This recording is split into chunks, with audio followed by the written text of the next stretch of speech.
Hai semuanya, gimana kabar kalian? Semoga selalu dalam keadaan baik. Jadi welcome back di segmen analisa kripto. Teman-teman, di video kali ini kita akan bahas soal VeChain atau FED ya.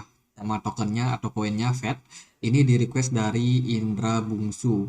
Apakah bagus untuk invest? Oke, kita akan coba untuk bahas teman-teman. Jadi FED sendiri hari ini diperdagangkan di kisaran harga 0,019 dolar. Hari ini market menunggu rilis data PPI. Jadi, apapun analisa teknikal di dalam video ini, itu sifatnya mungkin harus teman-teman lihat sebagai short term saja ya. Jadi kita akan lebih banyak fokus sama fundamental daripada Fed. Karena yang ditanyakan, apakah ini bagus untuk invest atau enggak. Jadi kurang lebih seperti itu.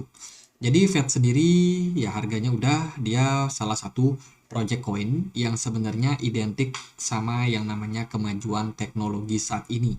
Kenapa? Karena Fed sendiri adalah layer pertama smart contract platform teman-teman di mana dia mengusung sebuah em, inovasi baru yang mereka kasih nama Internet of Things. Sebenarnya Internet of Things sendiri itu adalah sebuah apa ya sesuatu hal yang bisa dibilang berhubungan sekali sama yang namanya sensor dan juga software. Kalau kita cek di Google ya, ini dikutip dari decoding.com. Apa itu Internet of Things? Internet of Things merupakan sebuah konsep di mana suatu benda atau objek ditanamkan teknologi-teknologi seperti sensor, dan software yang bertujuan untuk berkomunikasi. Jadi satu sama lain bisa saling berkomunikasi, mengendalikan, menghubungkan, dan juga bertukar data melalui perangkat yang masih terhubung sama internet. Jadi ini adalah konsep di mana seperti zaman sekarang itu ada smart home ya, di mana apa-apa itu bisa terkoneksi satu sama lain. Teman-teman mau misalkan hidupin oven itu bisa langsung dari ponsel, mau nyuci baju bisa langsung dari ponsel. Jadi antara objek satu dengan objek yang lain itu saling terhubung, dihubungkan sama yang namanya internet, teman-teman. Jadi kurang lebih konsep daripada Fed sendiri tentunya seperti itu, dan ini kita harus bisa bayangkan dia menjadi sebuah benda-benda yang bisa kita lihat. Tapi kan Fed ini adalah sebuah blockchain ya teman-teman, dimana tentunya kalau kalau kita membayangkan hal-hal yang berhubungan sama blockchain itu tentunya tidak semua orang bisa, kecuali mereka yang memang berkecimpung di jurusan ini atau di dunia ini teman-teman. Tapi buat orang-orang yang biasa kayak kita bisa bayangin aja sebagai sebuah benda. Jadi kalau kita lihat sih di sini kegunaannya itu akan lebih banyak pada medical, to energy, food and beverage, ya untuk kesehatan dan juga energi, makanan dan minuman. Kemudian ini akan bisa menjadi data yang sangat-sangat besar dan juga bisa dipakai secara real time. Dan juga banyak orang yang bisa berpartisipasi di dalamnya, teman-teman. Jadi project daripada Fed sendiri bisa dibilang sangatlah besar ya. Ini project masih sedang mereka garap, tentunya sekarang belum perfect, teman-teman, belum sempurna sama sekali, dan ini masih di tahap awal. Nah, yang namanya perkembangan daripada dunia ya dunia blockchain ya, teman-teman. Jadi untuk Internet of Things atau disingkat IoT itu berhubungan sekali sama beberapa kecerdasan buatan seperti ya ini contohnya artificial intelligence, kemudian berhubungan sama sensor dan juga sama konektivitas. Ini bisa dipakai di beberapa sektor industri yang seperti kita sudah sebutkan tadi ya, teman-teman. Lalu apa yang sudah mereka kerjakan sekarang? Kalau kita lihat dari VeChain atau Fed sendiri, dia saat ini lagi menjalin kerjasama billion dollar, teman-teman, miliaran dolar ya, bersama dengan perusahaan-perusahaan lainnya seperti Microsoft dan juga Goldman Sachs. Ini perusahaan perbankan yang finansial ya teman-teman. Dan sekarang mereka akan bertransformasi menjadi blockchain market. Jadi Microsoft sendiri kita tahu perusahaan teknologi, bertemu sama perusahaan financial, bertemu sama VeChain, ini tentunya bisa menjadi sebuah kekuatan baru. Dan VeChain sendiri bisa menjadi unique blockchain network di industrinya, teman-teman. Dan bisa mengalahkan atau bersaing lah setidaknya dengan blockchain-blockchain yang lain yang udah survive untuk sekarang ini. Jadi so far so good dari newsnya. Kemudian juga ada VeChain menargetkan ya untuk dunia metaverse mereka mempunyai superior teknologi di future market. Apakah ini bisa menjadi kompetitor untuk semuanya, ya tentunya bisa aja teman-teman. VeChain sendiri dia mengadopsi teknologi ya seperti kita udah bahas tadi ya, Internet of Things. Itu adalah sebuah konsep di mana menurut saya bakalan sangat-sangat menarik buat kedepannya, karena dia terhubung antara satu teknologi dengan teknologi yang lain. Tentunya ini adopsinya dia itu lebih banyak bisa dilakukan sama perusahaan-perusahaan lain yang juga satu sektor dengan VeChain teman-teman. Jadi terbukti kolaborasi yang mereka lakukan dengan perusahaan-perusahaan seperti Microsoft itu kan menjadi sebuah pertukaran yang namanya pertukaran kemampuan lah, bisa dibilang pertukaran skill, kemudian pertukaran teknologi juga di antar kedua perusahaan ini, dan juga akan menghasilkan solusi-solusi baru yang mungkin bisa berkembang ke depannya ya menjadi sebuah teknologi yang kita belum bisa bayangkan saat ini seperti apa, tapi kelihatannya sih semuanya bakalan serba otomatis, semuanya akan bergantung sama teknologi AI. Kemudian untuk metaverse mungkin juga bisa dibilang menjadi sesuatu yang sangat-sangat ditunggu teman-teman. Jadi so far masa depan masih sangat misteri, kalau kita bayangin teman-teman bisa halu nanti. Tapi ya so far ini project masih tetap bagus ya, masih tetap jalan.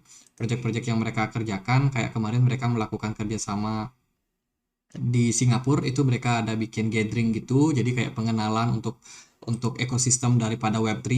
Ini ada kegiatannya. Kemudian mereka juga ada kegiatan di Italia teman-teman, cuman ini kayak bersifatnya community ya, buat community member yang suka main tenis.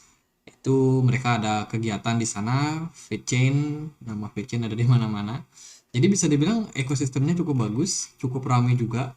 Kemudian ya ini kegiatan-kegiatannya ya, dia main tenis. VeChain juga cukup aktif di dalam pengembangan teknologi, kemudian juga fisikal dan digital world teman-teman. Dunia fisik dan juga dunia digital mereka tetap aktif ya. Selain mereka mengerjakan proyek-proyek seperti yang berhubungan sama teknologi, mereka juga ada banyak kegiatan-kegiatan di dunia nyata juga. Jadi ini proyek yang cukup serius kalau menurut saya. Jadi kalau teman-teman ada yang mau invest, ya silakan teman-teman riset sendiri. Kalau menurut saya sih oke. Nah, secara teknikal, kalau kita lihat dari pergerakan Bitcoin buat saat ini, Bitcoin sementara lagi linglung ya, lagi bingung nih, mau naik apa mau turun teman-teman. Mengingat rilis data PPI-nya belum, 9 menit lagi, mungkin market akan sedikit bergejolak, dan tentunya aku sudah pasti tutup videonya sebelum rilis data PPI, tapi aku harap sih pembahasan dari VeChain sendiri ini bakalan bisa menjadi gambaran buat teman-teman yang buat invest long term. Nah teman-teman, ini VeChain di time frame 1 hari. Kalau kita perhatikan posisi VeChain ini udah drop ya, lumayan signifikan. Jika kita perhatikan posisi dari VeChain sendiri mengalami penurunan, bahkan dari level supportnya udah nggak berhasil menahan. Dan sekarang pergerakan harganya lebih cenderung ngikut yang ini. Jadi kita sudah sempat bahas di video bulan Maret kemarin, ada dua kemungkinan VeChain, apakah dia bakalan break up karena dia berada di dalam sebuah symmetrical triangle atau dia justru breakdown. Alhasil dia break up sebentar terus dia breakdown. Dan tekanan seller jual di sini pada tanggal 18 April ini sangat tinggi, sampai hari ini masih tetap berlanjut. Nah, dengan kata lain, VeChain masih berpeluang untuk kembali diskon lebih dalam lagi dari harga sekarang. Jadi kalau teman-teman ada yang mau akumulasi, baiknya akumulasi di mana? Ada beberapa level yang bisa diperhatikan. Yang pertama adalah di sini 0,017, kemudian juga di sini teman-teman 0,015. Itu beberapa level yang cukup menarik untuk jangka pendek sekarang. Sepertinya sih untuk rilis data PPI kali ini bakalan cukup membingungkan market juga, karena kemarin kita rilis data CPI positif teman-teman, inflasi turun, tapi market Bitcoin di bawah naik bentar terus dibanting turun lagi. Sepertinya sih kalau kita melihat dari kondisi yang terjadi sekarang, ada potensi PPI-nya positif juga untuk market, tapi masih harus waspada, jangan-jangan nanti ada bantingan lagi. Jadi itu beberapa level yang bisa teman-teman perhatikan, against di 0,017 dan juga di 0,015. Kurang lebih jangka pendek itu. Dari volume smart money Whale sendiri nggak ada pergerakan dalam beberapa hari terakhir, kemudian juga dari MACD-nya ini udah turun agak dalam ya. Kemungkinan ongoing cari level bottom yang cukup ideal untuk fed chain kembali menguat. Kalau kita perhatikan sih di time frame daily ini memang fed chain ini bisa dibilang pergerakannya cenderung volatile, naik dan turunnya itu cukup volatile lah. Kita bisa bilang tentunya teman-teman kalau yang mau masuk harus berhati-hati, harus banyak pertimbangan, dan cara yang paling aman ya DCA sih sebenarnya biar nggak terlalu nyangkut banget. Kalau misalnya teman-teman nggak sabaran beli, teman-teman all in ya biasanya seringnya nyangkut. Nah, kalau kita lihat dari pergerakan harga di jangka waktu 4 jam, sekarang kita lagi kayak ngambang, teman-teman. Kita nggak di bawah, nggak juga di atas. Jadi kalau menurut saya sih belum cukup aman untuk akumulasi di range antara 0,019 ini ya.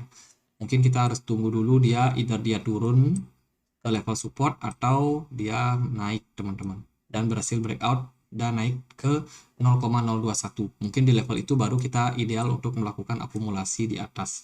Jadi sementara gitu aja buat fed chain. Kalau teman-teman ada yang mau beli, silakan Dior. Kalau menurut saya sih oke, projectnya oke, dan projectnya masih jalan juga, supply maksimumnya masih jelas ya di kisaran 85 miliar koin, sementara yang beredar baru 83%, kemungkinan inflasi nggak akan terlalu ngaruh sama koinnya. Gitu aja, semoga bisa bermanfaat, dan akhir kata saya Andre, makasih.